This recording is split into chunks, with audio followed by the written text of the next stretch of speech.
Hello guys, आज हम देखेंगे कि नोड.जेएस में REPL टर्मिनल मतलब रिपल टर्मिनल जो होता है उसको कैसे यूज़ करते हैं, उसका क्या यूज़ होता है, उसमें कोडिंग कैसे अपन एग्जीक्यूट करेंगे, कैसे लिखेंगे, ये सब देखेंगे। तो सबसे पहले मैंने अपना नोड.जेएस फोल्डर जिस पे हम काम कर रहे थे वो मैंने ओपन कर रखा है यहाँ अपने VS कोड में। मैंने बताया था आपको कि फोल्डर को कैसे ओपन करेंगे अपन, ठीक है। देन उसके बाद ये फाइल का जो आइकन है यहाँ पे जाएंगे, एक फाइल बना लेते हैं अपन लोग app.js करके, जहाँ कुछ भी कोडिंग रहेगी तो अपन यहाँ पे लिखेंगे। तो सबसे पहले इसका थोड़ा सा थ्योरी देख लेते हैं। जो अपना रिपल है, मैं इसको कमेंट आउट करके थोड़ा लिख देती हूँ आप लोग के लिए, आप लोग को समझ आएगा कि मैं क्या बोल रही हूँ। जो रिपल टर्मिनल है REPL, कई लोग REPL भी बोलते हैं, कई लोग रिपल बोलते हैं। तो रिपल टर्मिनल होता क्या है? तो रिपल इसका फुल फॉर्म क्या होता है? R से होता है रीड, E से होता है इवल, प्रिंट से होता है, P से होता है प्रिंट, एंड L से होता है लूप। तो क्या काम करता है ये टोटल मिला के? सबसे पहले रीड क्या काम करता है? जो भी फाइल रहती है उसको यूजर से इनपुट लेता है। हम कुछ भी इनपुट देंगे कमांड लाइन में, वो आते हैं हमारे रीड के अंदर। कोई भी डेटा हम पार्स करेंगे, ठीक है। उसके बाद इवल क्या करता है? उस इनपुट को लेगा और उसको इवेलुएट करेगा। जो इनपुट हम दिए हैं उसको लेगा और इवेलुएट करेगा।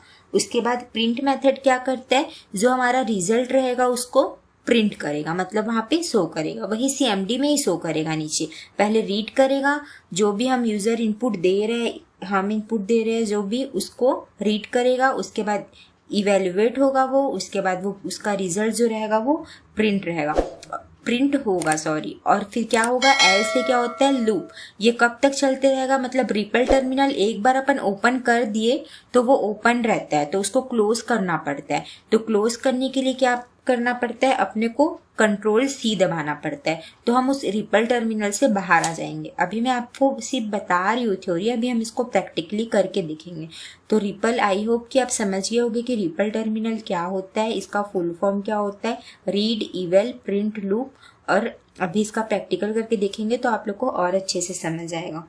तो ये तो हो गया इसका थ्योरी। अब हम चलते हैं इसके प्रैक्टिकल के, और कि इसको कैसे करके देखेंगे। तो सबसे पहले हम कमांड प्रॉम्प्ट ओपन कर लेते हैं, अपना टर्मिनल ओपन कर लेते हैं। और एक चीज़ और गाइस, कि ये एक टर्मिनल ही है। जैसे कि विंडोज़ में CMD होता है, कमांड प्रॉम्प्ट होता है जिसमें हम लोग कुछ भी कोड रहते हैं जो एग्जीक्यूट करते हैं लिख के। अपना लिनक्स में क्या होता है? पावर सेल होता है, ठीक है, उसमें कोई भी कोड लिखते हैं उसको एग्जीक्यूट करते हैं। वैसे रिपल क्या होता है? ये भी एक टर्मिनल ही होता है। टर्मिनल में ही कोड लिखते हैं अपन लोग नीचे और उसी को एग्जीक्यूट करते हैं, बस और ज़्यादा कुछ नहीं होता। नॉर्मल टर्मिनल ही है ये भी। बस इसका यूज़ इसलिए करते हैं अपने को कोई तुरंत अगर किसी कोड को एग्जीक्यूट करके देखना है कि 1+1 क्या होगा 2, हम कुछ लिख रहे हैं तो वो कैसे प्रिंट होगा, सिर्फ टेस्टिंग के लिए, तुरंत के तुरंत टेस्टिंग के लिए हम इस टर्मिनल का यूज़ करते हैं। हमको पूछ देते हैं कई लोग कि रिपल टर्मिनल यूज़ करने की आखिर ज़रूरत ही क्यों पड़ी, हम तो प्रोग्रामिंग लिख के उसको एग्जीक्यूट करके देख सकते हैं ना। तो मतलब रिपल को क्या होता है, हमको इसमें फाइल बना के यहाँ पे कोडिंग करने की ज़रूरत नहीं पड़ती। हम उसको डायरेक्ट कमांड में जाते हैं और हमको जो भी चाहिए होता है, जो भी इनपुट देना होता है इनपुट देते हैं और हमको वहीं पे उसका आंसर मिल जाता है। तो हमको समझ आ जाता है कि इसका आउटपुट क्या होगा करके, तो इसलिए हम इसको यूज़ करते हैं, ठीक है। अब हम चलते हैं। तो नीचे ये हमारा खुला हुआ है, इसको मैं थोड़ा बड़ा कर देती हूँ, आप लोगों को अच्छे से दिखेगा ये। तो सबसे पहले तो रिपल टर्मिनल कैसे स्टार्ट करेंगे? ये जो आपको यहाँ पे दिख रहा है ये तो नॉर्मल टर्मिनल है। हम कोड को एग्जीक्यूट करते थे, नोड स्पेस देते थे, फिर app.js लेके, तो हमारा जो भी आउटपुट रहता था हमको शो होता था। हमको अब रिपल टर्मिनल ओपन करना है इस टर्मिनल के अंदर।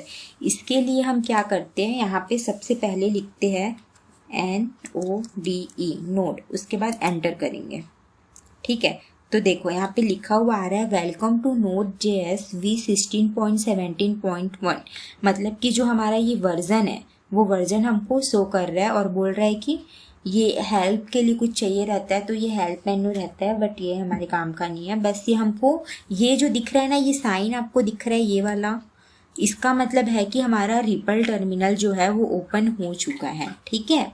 ये हमारा करंट वर्जन है अभी का नोट का जो हम लोग इंस्टॉल किए, ये हमको उसमें ले आए और ये साइन आपको दिख गया, मतलब कि ये वाला रिपल टर्मिनल ओपन हो चुका है। अब इसको टेस्ट करने के लिए हमको लिख के देखना है, मान लो 10 + 12 कितना होता है, हमको नहीं पता, हमको लिख के देखना है। तो कैसे लिखेंगे हम लोग, यहाँ पे 10 लिखेंगे, प्लस करेंगे 12 लिखेंगे, ठीक है। देखो मतलब ये अभी आया नहीं है आंसर, नीचे में सजेस्ट कर रहा है कि इसका आंसर 22 होगा। अभी ये देखो एकदम लाइट कलर में दिख रहा होगा आपको 22। जैसे ही मैं एंटर प्रेस करती हूँ, देखो अब 22 येलो कलर में हो गया, मतलब कि अब ये इसका आंसर आ गया। जैसे ही मैंने 10 + 12 लिखा हूँ, नीचे में दिखा दिया कि इसका आंसर होगा 22। जैसे ही मैंने एंटर किया, वो बोल दिया हाँ इसका आंसर 22 ही होगा। और भी कुछ लिख के देखते हैं, मान लो 1 लिखते हैं +6, उसके बाद देखो मैंने अभी एंटर प्रेस नहीं किया, वो नीचे में दिखा दिया कि इसका आंसर 7 होगा। अब जैसे मैं एंटर प्रेस करती हूँ, वो नीचे में दिखा दिया हाँ भाई इसका आंसर अब 7 ही होगा। और भी कुछ कॉम्प्लेक्स लिख सकते हैं अपन लोग, ये तो नॉर्मल मैंने 1 + 1 ऐसा लिखा था। चलो हम लोग कुछ और लिख के देखते हैं। 1 प्लस उसके बाद ब्रैकेट में लिखते हैं 2 × 3, ठीक है। उसके बाद ब्रैकेट बंद करते हैं, देन 6 लिखते हैं। तो इसका आंसर कितना होना चाहिए, 3 × 2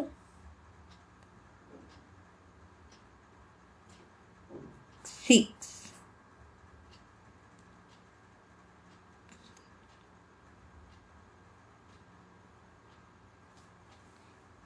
इसका आंसर कितना होना चाहिए देखते हैं हम लोग एंटर प्रेस करके, देन एंटर प्रेस करते हैं। तो क्या दिखा रहा है, सिंटैक्स एरर दिखा रहा है। ओके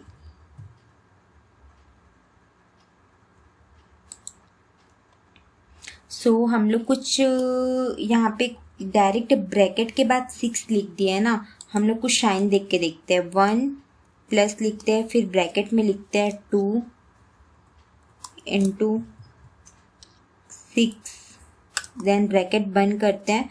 उसके बाद लिखते हैं ×4, उसके बाद एंटर करते हैं। तो कितना आ रहा है 49। क्या किया, मतलब यहाँ पे डायरेक्ट ब्रैकेट के बाद हम लोग कुछ डिजिट नहीं लिख सकते ना, 6 2 4, हमको कुछ साइन देना पड़ेगा, या तो प्लस या तो इंटू, क्योंकि डायरेक्ट नहीं समझ पाता कि ये ब्रैकेट। हम लोग तो ऐसे मैथमेटिक्स में समझ जाते हैं, 3 × 6 6 हुआ, और 6 × 6 36, और 36 + 1 37 हुआ। सो गाइज अब हम कुछ कॉम्प्लेक्स इक्वेशन लिख के देखते हैं कि उसका आउटपुट क्या आ रहा है। तो उसके लिए हम लोग लिखते हैं 1, देन प्लस करके ब्रैकेट में लिखते हैं 2 × 3, इसके बाद ब्रैकेट क्लोज कर देते हैं। उसके बाद इंटू का साइन लगा के लिखते हैं 3, कुछ भी लिख सकते हो। देखो अभी मैंने एंटर प्रेस भी नहीं किया और ये बता रहा है कि इसका आउटपुट कितना है 19। ये कैसे आया, पहले तो हम ब्रैकेट को सॉल्व करें, 3 × 2 तो क्या हुआ 6, उसके बाद 6 को 3 से इंटू करें तो क्या हो गया 18, और 18 पे 1 को प्लस करें तो क्या हो गया 19। अब जैसे ही मैं एंटर प्रेस करूंगी तो वो येलो में हो गया, मतलब इसका रिजल्ट क्या आ गया अपने को 19। तो ये कॉम्प्लेक्स इक्वेशन को भी सॉल्व कर सकता है, ठीक है। अब हम आगे चलते हैं, इसके वेरिएबल के कॉन्सेप्ट को समझते हैं। अभी तो हमने नॉर्मल इसको एग्जीक्यूट कर रहे हैं 1 + 2। अब हम क्या करते हैं, अपने प्रोग्रामिंग में किसी भी इंटीजर, किसी भी वैल्यू को एक वेरिएबल में स्टोर कराते। तो यहाँ भी वेरिएबल के कॉन्सेप्ट को समझते हैं।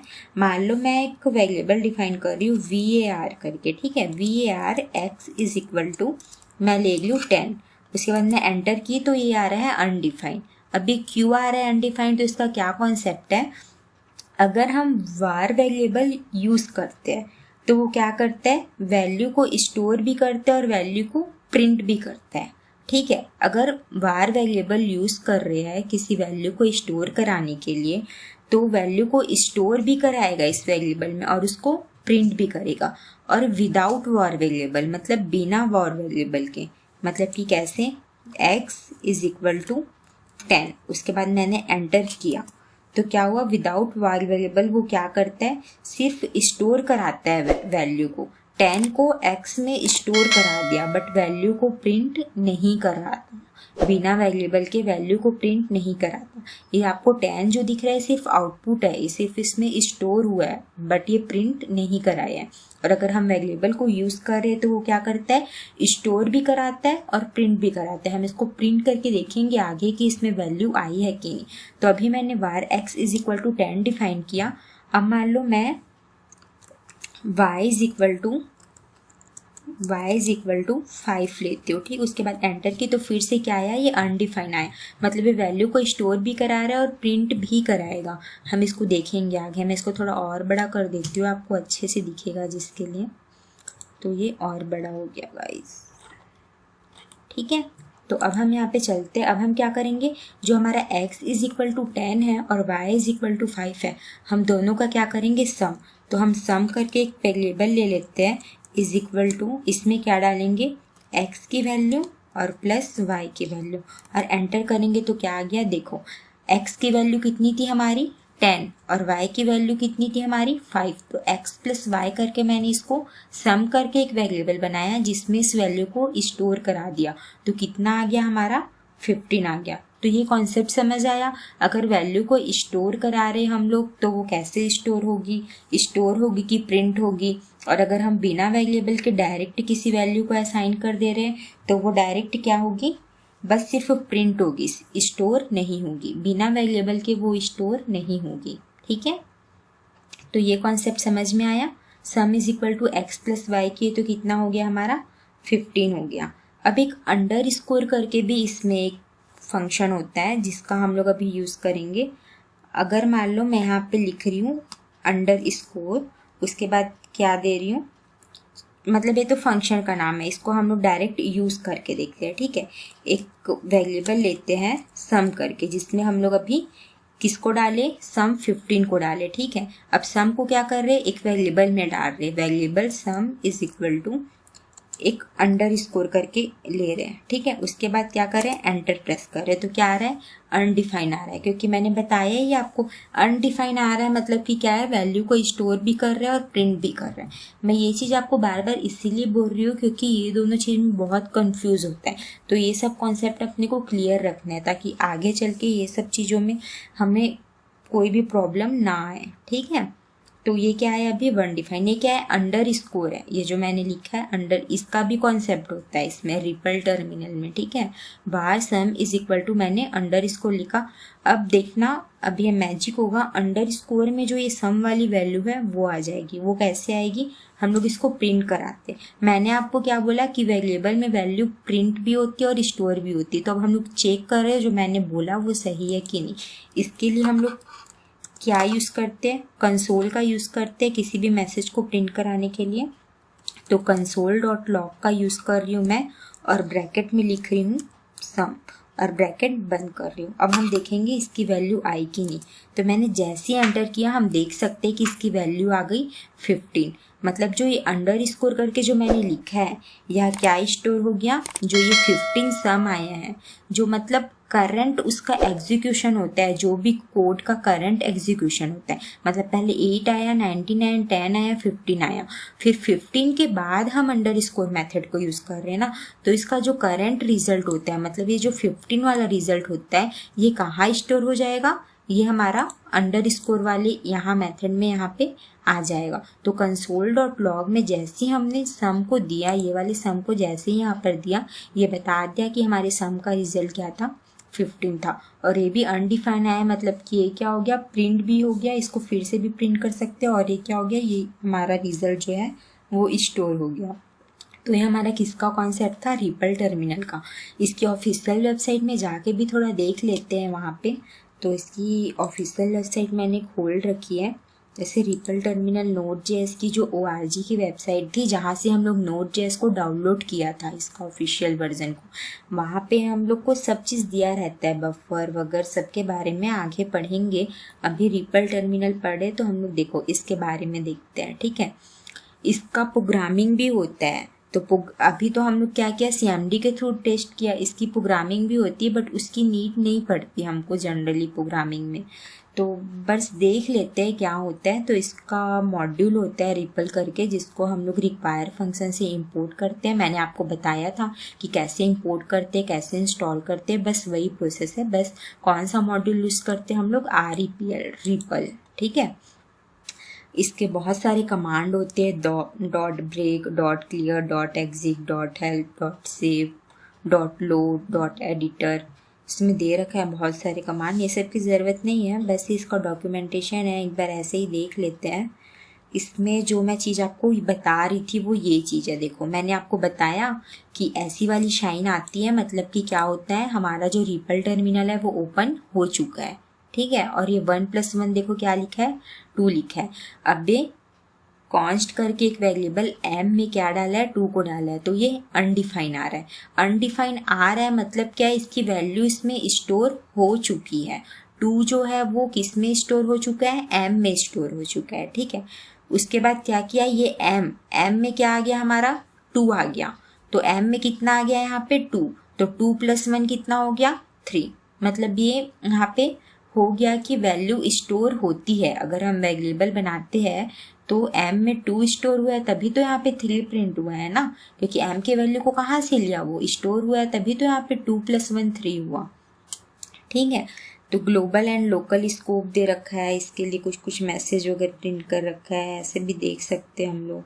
और कुछ एग्जाम्पल दिया है क्या यहाँ पे, जिसके थ्रू मैं आप लोग को समझा सकूँ। देखो एक ये एग्जाम्पल है, ABC करके वो क्या लिया है, 3 स्ट्रिंग लिया है, ठीक है।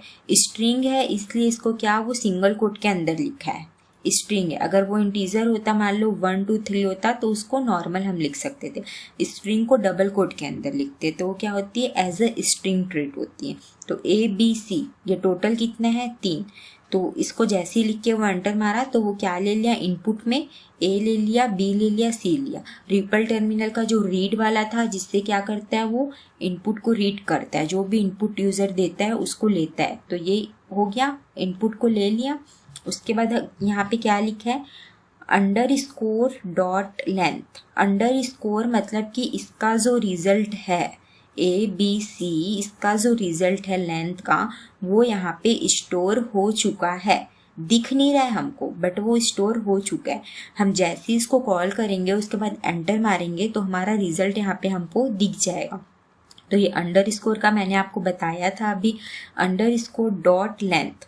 डॉट लेंथ का मतलब क्या है, इसकी लेंथ कितनी है, कितने तक ये जा रहा है। तो ये हो गया, A हो गया 1, B हो गया 2 और C हो गया 3।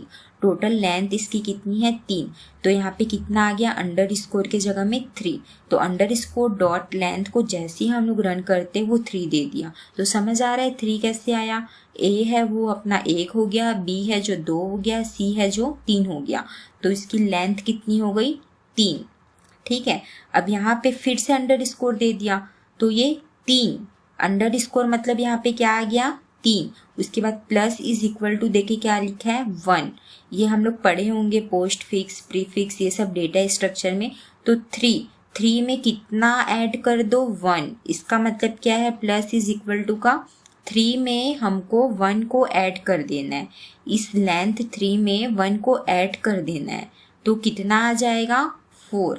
समझ आ रहा है ये 4 कहाँ से आ रहा है। इसकी जो लेंथ है ये 3, 1 2 3 ABC। इस 3 में वो क्या बोल रहा है, इसका मतलब 1 को ऐड कर दो। तो 3+1 कितना हो गया, 4। तो इसका आंसर कितना आ गया, 4। फिर ये नॉर्मल 1+1 लिखा है 2 और नॉर्मल ये अंडरस्कोर को भी कॉल कर रहा है। देखो अंडरस्कोर लिखा और एंटर मार रहा है तो रन करने से कितना आ रहा है, 4। क्योंकि यहाँ पे वैल्यू कितनी आ रखी है, यहाँ पे 4। ये किसको लेता है, अंडरस्कोर जो यहाँ पे अपन लोग डिफाइन कर रखे ना, underscore plus is equal to 1। तो कितना आया, 3+1 इज इक्वल टू कितना आया, 4। तो जैसे अंडरस्कोर को यहाँ रन करे तो क्या दिखा रहा है वो, उसकी वैल्यू अपने को 4, ठीक है। और कुछ है क्या आप लोग को दिखाने के लिए यहाँ पे,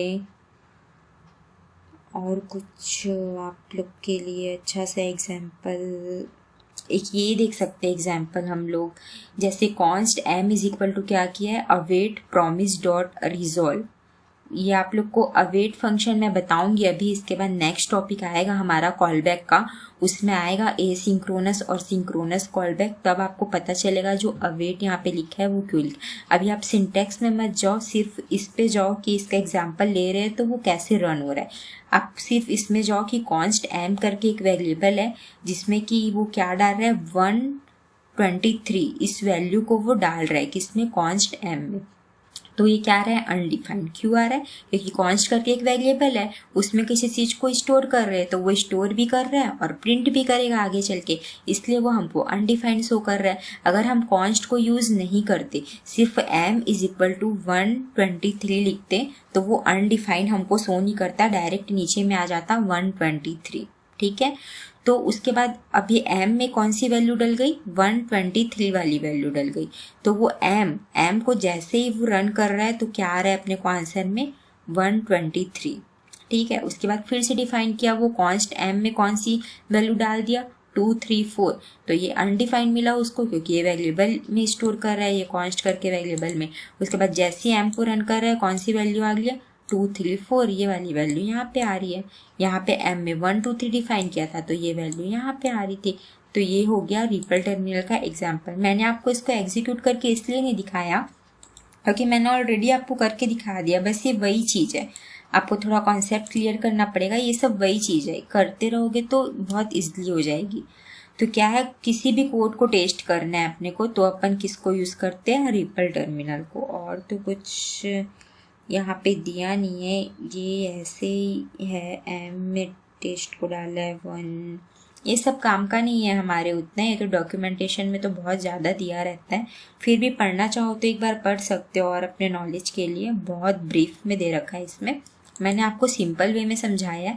हमको कोई भी चीज़ को तुरंत एग्जीक्यूट करके देखना है कि उसका आउटपुट कैसे होगा, तो उसके लिए हमको कोडिंग ना लिख के डायरेक्ट रिपल टर्मिनल ओपन करना है अपने को, नोड लिख के, और उसको डायरेक्ट अपने को एग्जीक्यूट करना है। अपने को नीचे में वही के वही उसका आंसर शो कर देगा और हमको कुछ करने की ज़रूरत नहीं है।